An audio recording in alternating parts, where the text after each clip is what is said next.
Welcome to Flippening, the first and original podcast for full-time, professional, and institutional crypto investors. I'm your host, Clay Collins. Each week we discuss the cryptocurrency economy, new investment strategies for maximizing returns, and stories from the front lines of financial disruption. Go to flippening.com to join our newsletter for cryptocurrency investors and find out just why this podcast is called Flippening. Clay Collins is the CEO of Nomics. All opinions expressed by Clay and podcast guests are solely their own opinion and do not reflect the opinion of Nomics or any other company. This podcast is for informational and entertainment purposes only and should not be relied upon as the basis for investment decisions. Hey, this is Clay. I'm just about to get into part 2 of our conversation with Sam McIngvale from Coinbase Custody. Before I do that, however, I wanted to provide 2 announcements regarding Nomics.com, the company that produces and funds this podcast. Announcement number 1 is that the development of Nomics.com and the Nomics commercial API continues to develop at a fast clip. Last week I announced that we hired Tyler, our new head of front-end development for Nomics.com. This week I can announce that Brandon, our new creative director and product designer, has joined the team. So expect our API docs, our API sign-up flows, and website to start looking much, much better. Brandon and I worked in the past on several conversion rate optimization projects, so if you find yourself purchasing our paid API plan when you didn't before, it's because his spell is on you. The third hire I have to announce is our lead backend API developer. This position has been filled. William will be joining our team the first week of November and will be 100% dedicated to our API product, adding more endpoints, surfacing more data, and all the things that you've been requesting for. So the pace of our development is accelerating, and if you have any feature requests for our free API, our paid API, Nomics.com, or the advertising platform for Nomics.com, please let me know by emailing us at contact@Nomics.com. So that's the first announcement. The second announcement is that I'm hard at work developing the next Flippening audio documentary. If you've heard the security token documentary we produced a few months ago, then I think you'll enjoy what we have coming. With this new documentary, we'll be covering all forms of crypto exchanges. It'll be an exploration of the topic. We're going to be covering centralized exchanges, decentralized exchanges, security token exchanges, exchanges for REITs, non-fungible crypto assets, derivatives, money markets, debt markets, and much, much more. It's going to be a 6 to 8 part series, and we're looking for a single title sponsor, if possible, to really just sponsor the entire thing. We're also looking for folks to sponsor individual episodes. Again, if you're interested in that, contact me at contact@Nomics.com. What you're about to hear is part 2 of my conversation with Sam McIngvale, who runs Coinbase Custody. Coinbase Custody's clients include Polychain Capital, Multicoin Capital, Autonomous Partners, and Walden Bridge Capital. Coinbase Custody's mission is to make digital currency investment accessible to every financial institution and hedge fund in the world. Like I said before, I've been to several crypto conferences for institutional investors and heard a bunch of boring conversations about custody. Our last episode is not one of those boring conversations. Our previous conversation with Sam has gone on to become one of my favorite episodes, and it is my producer, Arison's, favorite episode so far, according to a message he left for me the other day. If you haven't heard it, stop what you're doing right now and download the previous episode, which is part 1 of this conversation with Sam. In the episode that you're about to hear, which is part 2 of our conversation with Sam, we discuss 1, an overview of Coinbase's suite of institutional product offerings, 2, why consumer products in the crypto space are optimizing for getting the greatest number of individual users, whereas institutional products are designed around servicing the greatest amount of capital. 3, how Coinbase Prime operates as a service layer on top of Coinbase's products for institutional customers. 4, Coinbase's forthcoming OTC offering. 5, the need for additional order types for crypto assets, especially for institutional investors. And 6, a discussion of Coinbase's soon-to-be-shuttered index fund. We also discuss how Coinbase Markets, which provides a shared pool of liquidity for all of Coinbase's products, is both an internal service provider to the rest of Coinbase and a product available to market makers and high-frequency traders. I should mention that if you want to discuss these topics or this podcast episode, feel free to join us on our Telegram group at nomicstelegram.com. This episode is brought to you by the generous support of Aurora DAO. Aurora is a collection of blockchain applications and protocols that form a completely decentralized financial and banking platform. Founded by a group of blockchain enthusiasts who aspire to see digital currency flourish, Aurora aims to provide these decentralized financial solutions to anybody in the world, regardless of location and status. Aurora's first product, IDEX, is the first real-time decentralized exchange and currently the number one DApp in the world by daily users, transactions, and volume. IDEX achieved early success utilizing a hybrid design which carefully balances the speed and user experience of centralization with the security of blockchain. However, this is only the beginning. IDEX will evolve into a fully decentralized exchange through Aura staking. That's their token, Aura, A-U-R-A. This will allow users who hold and stake Aura tokens to run specialized nodes that perform various exchange functions. In return, these token holders will be rewarded with the fees collected by IDEX, as well as all future Aurora products. Learn more by visiting auroradao.com, spelled AURORADAO, again, .com. And I should mention that IDEX is the very first exchange to do a deep data integration with Nomics.com. There's a press release about that on our blog that you can check out. Okay, let's get this started. Here, without further ado, is part 2 of our conversation with Sam McIngvale from Coinbase Custody.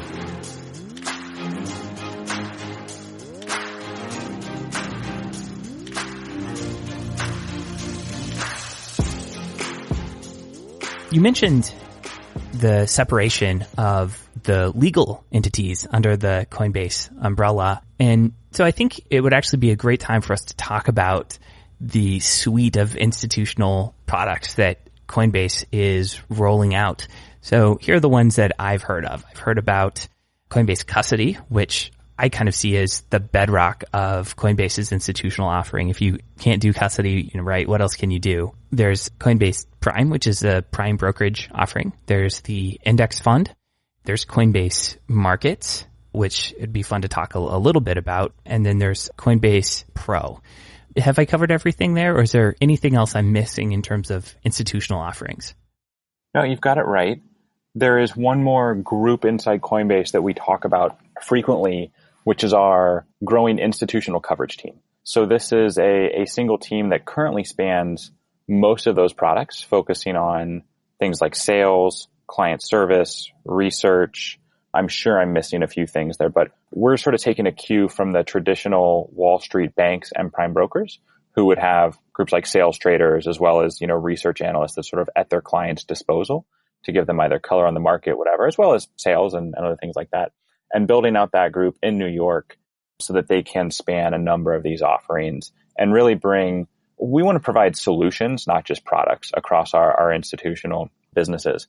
And that's sort of the core thesis underneath the institutional coverage team. So you'll probably hear about Coinbase's institutional coverage team more in the future, as well as listed out next to some of those businesses. But we really view that as what's going to be a differentiator. It's going to be a core service layer on top of all of those businesses that hopefully can help just institutional clients, I think, feel a little more at home across those businesses. Does the coverage group consist of account reps who can help an institutional customer navigate the suite of offerings and decide what constellation of services would best match their needs? Yeah, absolutely. That's one great use case. Others might be, what new products or services are you trying to bring to market as part of your business? How can we partner to help you build that? Oh, hey, Bitcoin happens to be down 10% today. This, feels like a common theme much more recently. But, what are you guys seeing and hearing in your OTC desk, and from, what other sort of client chatter can you share? What about just core research? Hey, we're trying to develop a sort of independent thesis to help our asset management group come into the space, right? Most asset managers need some thesis before they start putting certain bets and positions on. Maybe we're thinking about it this way. What have you guys learned being in the space for the last 6 years that can complement that or help us think about this in a particular way such that we can bring it to market? It seems like one of the differences, perhaps, between the consumer product and institutional products is that consumer products, in a lot of ways, are optimizing for getting the greatest number of individual people involved in the space, whereas institutional products are maybe designed around getting the greatest amount of capital involved in the space. It's a really astute observation. I mean, ultimately, if you think of an 80-20 rule, I would rather have 20 clients. I think most of our institutional businesses would rather have 20 clients that are generating the vast majority of our value and ultimately revenues than more. And we take, these businesses are still fairly nascent. Obviously, GDAX, which is now predominantly Prime and Pro, has been around for some time and is pretty mature. But from Custody's perspective, I can tell you, some months from now, we'll be looking at all of our clients on probably at least a monthly basis to say, okay, what are the costs that you're incurring to Coinbase Custody to service your business? And then what are we getting? What are the benefits from that? So we can actually have more of a return on cost across each customer. But yeah, that's exactly right. I think it's very easy for institutional clients to be much more costly than they seem at first blush. So sort of product client fit, more so than product market fit, is really important. When clients try and go outside of your particular product's bounds, that can be really costly. Especially when there's a lot of just kind of ad hoc solutions and expensive band-aids on things that involve a lot of just hours and custom whatever. Absolutely. It's just not a good way to scale a service business. So let's dig into each of these products. So we spent a great deal of time talking about custody, and that was a fascinating discussion and maybe the deepest discussion of the space that I've heard thus far. So I'm really happy with that material. Let's talk about the Prime brokerage product. Could you speak a little bit about what would be offered under that umbrella? Sure. So again, I think you have to put all of this in the context of brand new asset class. So we're starting with really foundational layers to how you would compare Coinbase Prime to maybe more traditional Prime brokerage, and then we'll layer on features and services over time. So what Prime is about right now is it's about a service layer for our really top institutional clients that are coming into GDAX, what will soon be Coinbase Markets. It's a nice way for them to interface with the exchange, understand what's going on with, hey, we're providing this sort of liquidity. Here's what we see if we sort of tighten up our orders or broaden our orders. Coinbase, why is this happening? It's a good way for them to really understand at a low level how to interact with our exchange so that we can be sure they're getting all the value they need out of it. And they're also providing the right value that the Coinbase exchange needs from them so that we can service a really broad range of customers, right? We're pretty proud that right now we have a really heterogeneous order book and that there are everyone from just individuals like you and me to more professional day traders to actually, the biggest name brands in high frequency trading, all trading in one spot. That's pretty cool. We want to preserve that as much as we can. And so interacting with our top clients to make sure they're getting what they need out of it, but also we're getting what we need out of it is important. So right now, Prime really starts as that service layer. And there's two near-term features that are coming online. The first is an OTC offering. So we're pretty excited about that. And frankly, we're a little late, I think, to the space. There's been some really fantastic OTC desks, probably Cumberland leading the way, but also Circle as well. So we're excited to bring that feature to our clients. The other will be, I think, just broader execution services generally. Right now, most of the exchanges, most of the order types are very simple. It's predominantly market orders and maybe some limit orders or some good till cancel orders. If you compare that to, the NYSE or the NASDAQ, there's so many crazy order types. I remember from my days in high frequency trading. And honestly, I think there was 30 plus back then. I can't imagine how many there are now. And the parameters available on these were pretty remarkable. So we've got a long way to go to get to something that looks similar there. But starting with stuff that's even basic, so some VWAPs, some TWAPs, it'd be great to get those types of algorithmic executions available to our customers. So that'll be near term. Longer term, though, the goal is for Coinbase Prime to look exactly like a Prime brokerage. And I think the big features there that we're excited about will be margin finance. So ways to use your crypto holdings as collateral to get more leverage, as well as crypto loan. So how we can loan out crypto either for the purposes of short selling so that clients can actually borrow crypto from us to short sell, or we can take crypto from our clients, whether that's Coinbase Custody or Coinbase Prime or something like that, and then loan it out. The way that will probably work is you can imagine custody will be a really large book of crypto holdings that are for the most part locked away in cold storage. We might come up with some sort of agreement directly with Coinbase Prime so they could be a front end to loan that out. Maybe Coinbase Custody is loaning it out directly. We're not exactly sure how that's going to play out because it's still a good ways in the future. But suffice to say, Coinbase Prime would be definitely a separate business entity from Coinbase Custody. Is that correct? It already is today, yeah, and would be completely separate. So any relationship between Coinbase Custody and Coinbase Prime would be a relationship somewhere between Coinbase Custody and one of its clients. I imagine there's probably a little bit less friction if someone wanted to do something on Coinbase Prime with funds held by Coinbase Custody. Is that correct? Like, would there be less paperwork to sign, or is it fully the same process? Oh, absolutely. And that's something that we're excited about. I think so. Let's take the obvious cases. Hey, I've got 10 million in Bitcoin. I want to sell $1 million of that. I would like to do that through an OTC desk. That's probably the best way to get that execution done. Would be really great if the OTC desk through Coinbase Prime can just go ahead and effect that trade, get it done, and then just wire me the USD when it's done. And there should be no reason that client should have to withdraw those funds from Coinbase Custody and then transfer them to Coinbase Prime, obviously. So we'll find some way to facilitate that. I don't know exactly how it's going to work quite yet. Maybe that's sort of Coinbase Custody white labeling the OTC services from Prime, or vice versa. Ultimately, I think Coinbase Custody, again, going back to sort of our client independence, we need to be agnostic across exchanges and OTC providers too. So I'd really like if that client's preferred OTC vendor is Cumberland or Circle, they'd be able to do the same thing and not have to withdraw that crypto out of cold storage. And we just have sort of a settlement cycle that we've spun up with Circle or Cumberland, so we can settle that trade later in the day. Everyone has full faith that it's going to get done. But ultimately, we're providing a very low friction and efficient means of execution for the client.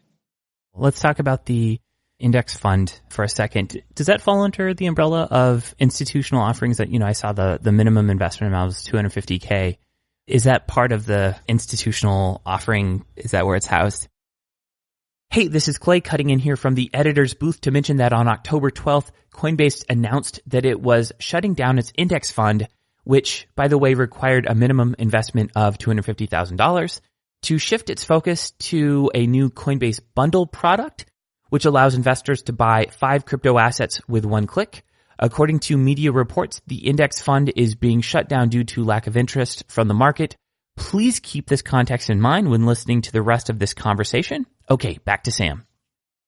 It's actually not. It's housed outside of that. And it's housed outside of that for a lot of the reasons we touched on earlier. The index fund is, in most cases, directly competitive with a lot of the clients of Coinbase Custody, Coinbase Prime, and Markets. And so we're also selling to different groups. So the institutional coverage group that covers all the institutional businesses is sort of selling to the peers of Coinbase Asset Management, whereas Coinbase Asset Management tends to be selling more to either asset allocators, so groups that are investing in the funds that we're selling to across custody and the other institutional businesses, or high net worth individuals. So the customer base is also different. At the end of the day, it's all sort of more institutional money versus retail money, if that makes sense. But we're really concerned about the conflict of interest with Coinbase Asset Management being too close to the other institutional businesses. And so for that reason, even though it does have a more institutionally feeling client base, if that makes sense, we deem it to be outside of the institutional set of businesses.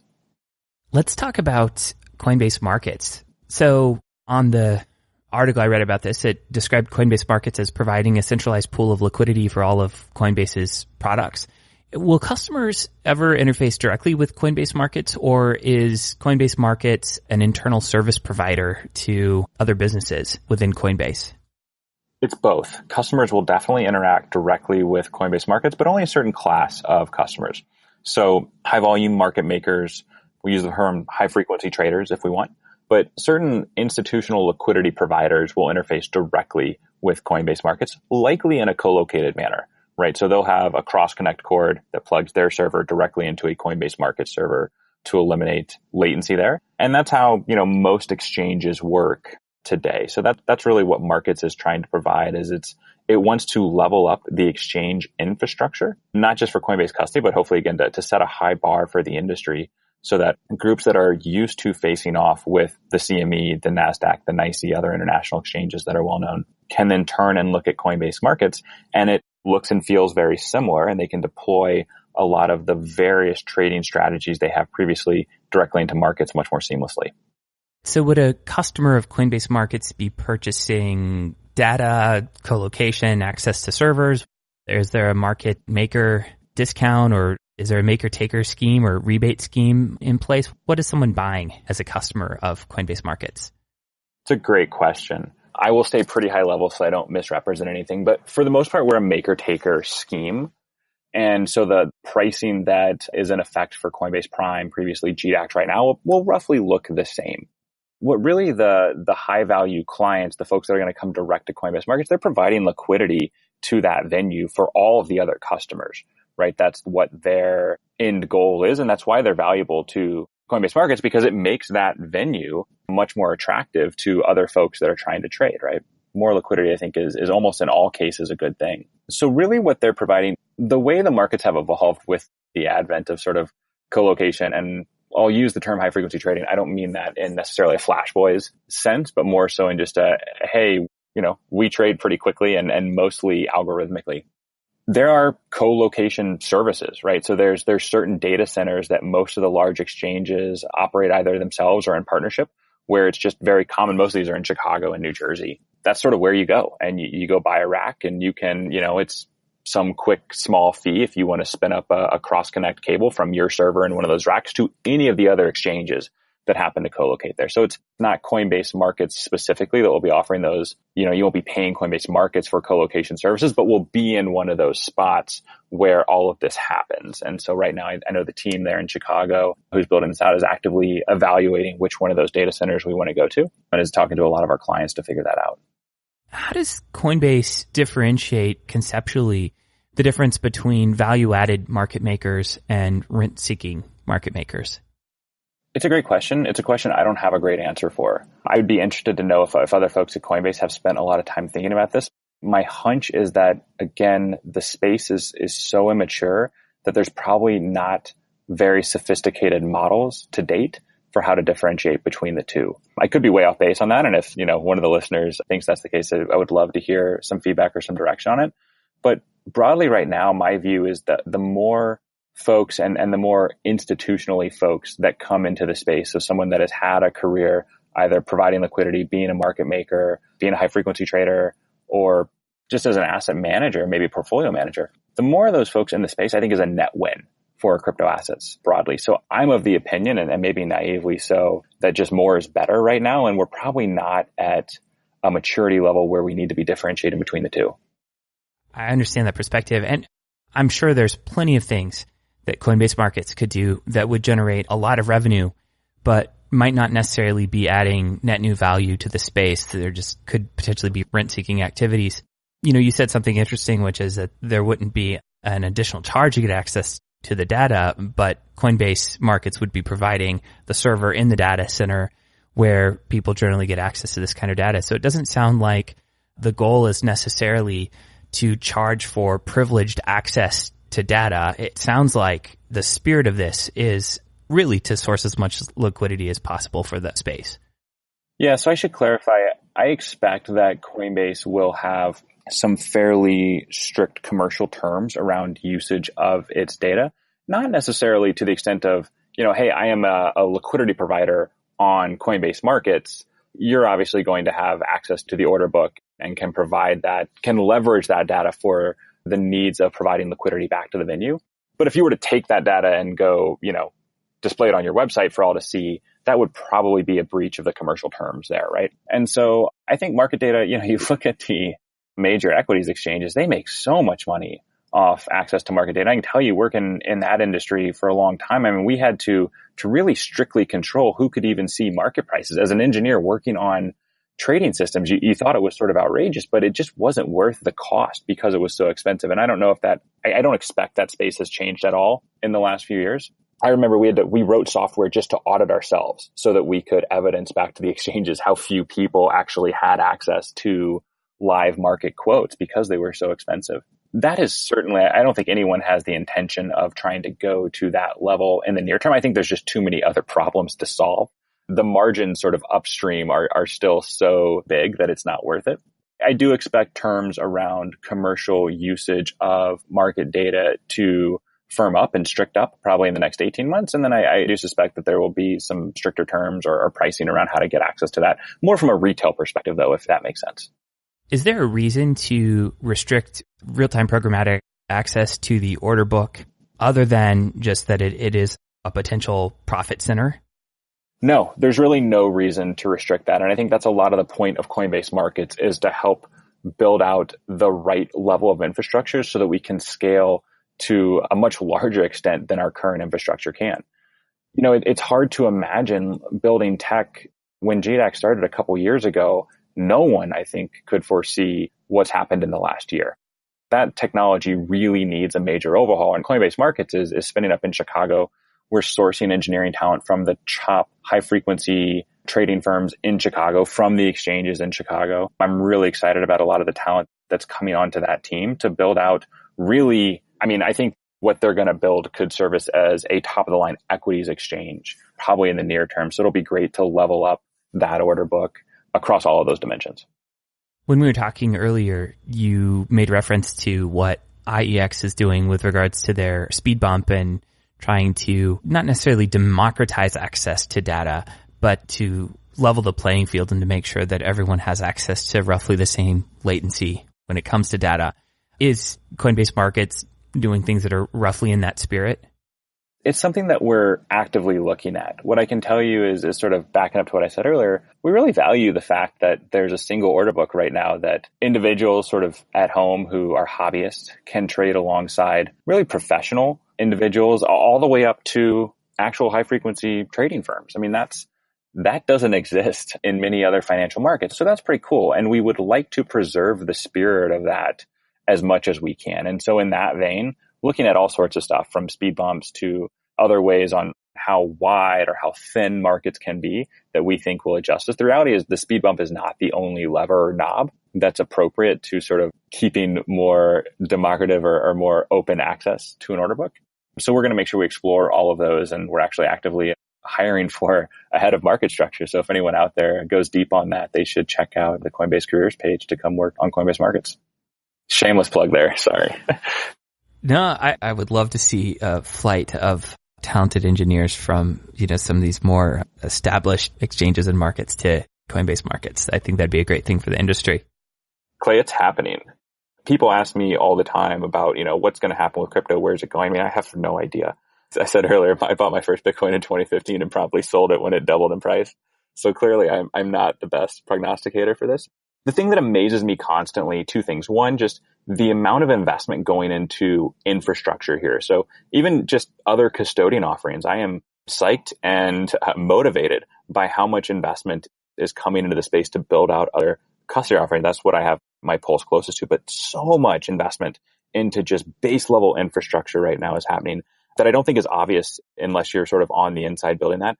The other piece is the flight of Wall Street talent that is coming to Coinbase, but also other big name crypto exchanges and crypto firms it's just on, and it's really happening. And it's hard for me to understand how that is anything but a net positive for the space. I'm really excited about it.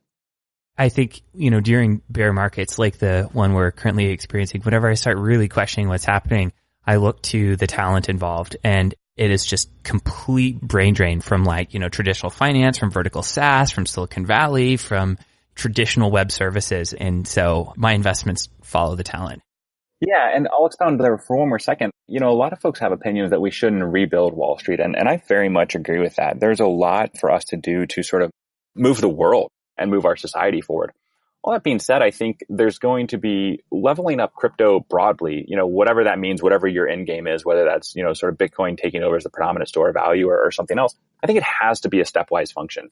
And in the next 2 to 3 years, an obvious step is finding ways for institutional finance to come invest and partake in this asset class. And that's not readily, I think it is happening in small pockets, but it's not happening broadly, and it's not readily available to those firms. So I think in a lot of ways, it makes sense to build infrastructure that looks and feels familiar to Wall Street in the next 2 to 3 years, level up 2 or 3 more times, level up the space 2 or 3 more times, maybe hit, a couple trillion in market cap across crypto assets. And then really, let that fuel the next wave of investment, what we would call the utility phase and the true open financial system at Coinbase, where we spread to use cases that we really can't even imagine today. That's sort of my thesis on one of the better ways the space can evolve. I spend a lot of time thinking about what is the proper allocation for a product. Like how much of a product should be just providing compliance as a service versus maybe net new value or new innovation to the space. And I think businesses that are built entirely on providing compliance as a service or, providing X plus compliance, I think they're going to be hurting 10 years from now. At the same time, I think if businesses don't do that, they're not going to find themselves with much growth at all, unless they're catering just to the Wild West. I agree. And I love the Tesla secret master plan analogy, right? Which is find a product that works today and leverage that to invest in your next product, and then leverage that to invest in your next product. If you don't continuously invest and reinvent yourself, you shouldn't expect to exist in 10 years. I think Netflix did a really good job of that. When they first started, it was just DVDs that anyone could access anywhere, to digital distribution, to original content. And those are very different businesses, but the value at the end of the thing is the same. Okay, so just last question with regards to Coinbase Markets. How many order books exist? Is it the OTC desks and then Coinbase Pro, or are there any other collections of order books that exist at Coinbase? Yeah, good question. Those are the three, I think, logical entity. Well, so Prime, Pro, and OTC. Obviously, once Markets is up and running, Markets clients can come direct to Markets itself. So you'll sort of have liquidity plugging in from those different entities. We tend to think of order books more like a BTC USD pair. Those are the logical entities that I think will be interfacing with Coinbase Markets. So there's the fiat to crypto order books that exist, with the consumer business. There's the OTC order books. There's GDAX/Coinbase Pro, and then there's Coinbase Markets. So all of those are going to be plugging into a single order book, right? So Coinbase Markets, let's say, will host a BTC USD order book. Markets clients, Prime, Pro, and potentially OTC will all be plugging into that single order book. So OTC is really just the execution of a special kind of order on the existing order book, right? It's like a block trade. It could be, and it could be, yeah. I mean, usually it's a large enough block size order that it makes sense to execute off the exchange so that you're not moving the market considerably and sort of hurting yourself. So I think in most cases that could get executed off the exchange, but in a lot of cases it won't. I mean, the sort of point of starting with a more manual OTC desk is to let someone who, thinks and deals with liquidity, has done that for their whole life, figure out where the best place is to go get the fill that the client needs. That was really helpful to just kind of think of it from that perspective, from the order book perspective. Coinbase Pro is essentially GDAX.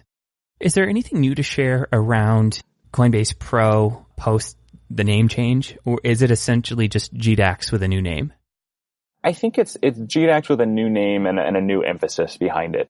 So maybe nothing new from a feature or product set that I can share right now. I expect to really start to see deviation between Pro and Prime probably in the 6 to 9 month scale. There's sort of new internal teams that are aligning to those businesses. There's new roadmaps, new priorities. I know Coinbase Pro is really excited and thinking a lot about how to cater to the crypto enthusiast, the crypto trading enthusiast. And that's, I think, longer term going to be a different set of needs than the institutions that Coinbase Prime is servicing. So I think, expect to see really good things to come, but probably a little bit down the road. Is Coinbase Pro almost like the prosumer version of Coinbase Prime? I think so. If what you mean there is if you just take Coinbase Prime clients and replace them with individuals versus financial institutions, then yes. I struggle a lot when I look at the different exchanges in the ranking of exchanges by volume. GDAX with very few assets manages to stay usually somewhere in the top 15, which is pretty remarkable given that they're not adding like 12 new markets a day. How do you think about the addition of new assets? Is that purely like a regulatory exercise? I think one of the criticisms of Coinbase is that it's been kind of slow to add new assets. What are the factors that are at play when it comes to adding new assets? Is it primarily technological? Is it primarily regulatory? Is it a combination? What's the real bottleneck at the end of the day when it comes to adding new assets? The reality is it's a complex combination, and we've tried to codify that as best we can. We think we have codified that really well in our digital asset framework. Regulatory concerns are obviously really big, but protecting our customers and only bringing things online that we understand the technology, the risks, the security of, all those are really important. So I think it's a complex problem. I think that we are excited to accelerate the addition of assets to all the Coinbase products, but it's one we also want to think about in a really well-defined way, in a way that we've frankly been able to get a lot of feedback on. And that's what the digital asset framework is meant to be for us. So that's the framework we'll continue to use as we think through it.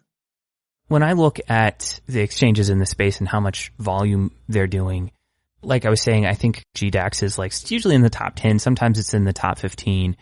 What do you think those rankings miss? Do you think the biggest thing that they're missing is the fiat to crypto on-ramps that account for a whole lot of volume that really isn't accounted for because it isn't included in GDAX market data? I think is the question, why is GDAX not higher in those rankings? When I look at volume rankings, I never feel like Coinbase is properly represented. Do most rankings, like, I don't know that Coinbase actually releases data on, their fiat to crypto markets. And is that essentially why? No, I think we do, although I haven't dug into this enough to know. I think you sort of hit the nail on the head earlier, which was it's sort of remarkable GDAX is able to maintain such market share when it has so few assets actually listed on the platform. And I think the reason that happens is, one, because we are probably the predominant US dollar on-ramp into crypto, especially, for the States. And we've been able to provide that in a really trusted and easy way for a long time. So that's just a lot of our brand. But the part is, because we've taken a very regulatory first, compliant first approach to this, a lot of large financial institutions that only want to work inside that environment are only trading on GDAX, or they're trading on GDAX and a few other exchanges. So we're able to capture, I think, a high value piece of the market from the approach that we've taken. Maybe the last thing to talk about is your relayer Paradox. I know it's not part of the institutional offering, but what was Coinbase trying to accomplish with that acquisition? Are you looking to do more in the decentralized exchange space? Is it really just to have a toe in that space so you can monitor what's happening and stay current? Or is there a deeper strategy that's going to emerge and maybe spread out to other offerings that you currently provide? Great question. I think the deeper strategy is to help create an open financial system. And I know that sort of sounds, it's obviously the company line, but the reality is everyone knows these are early days for crypto. And so what and where and how, I don't even want to say what wins, but what becomes the best leverage to help create an open financial system, I don't think no one can say with any certainty what that's going to be today. One of the cool things about Coinbase is we have a lot of resources that we can leverage now to broaden our approach and to broaden, really just to try a bunch of different things to help bring about an open financial system. And so I think that's sort of the core way that I think Coinbase thought about Paradox, was that, look, there's just some really interesting stuff happening over here, and it could really be onto something.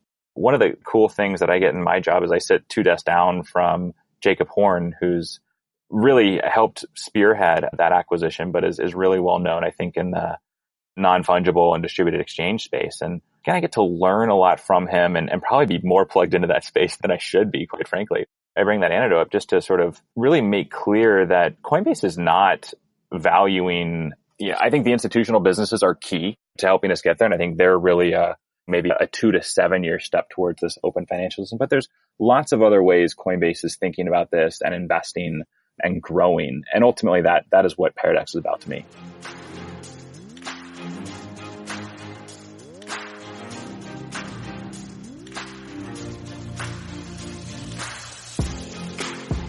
So that concludes part 2 of this conversation with Sam McIngvale from Coinbase Custody. I'm off to work a little bit on our cryptocurrency exchange documentary that we'll be releasing here in a couple of months. See you next week. That's it for this week. To sign up for our free crypto investing newsletter, listen to other episodes, or get the show notes from this episode, please visit flippening.com. I also invite you to check out the startup that funds this podcast, Nomics, spelled Nomics, at nomics.com. Finally, if you got value from the show, the biggest thing you can do to help us out is to leave a 5-star review with some comments and feedback on iTunes, Stitcher, or wherever you listen to podcasts. Thanks for listening, and see you next week.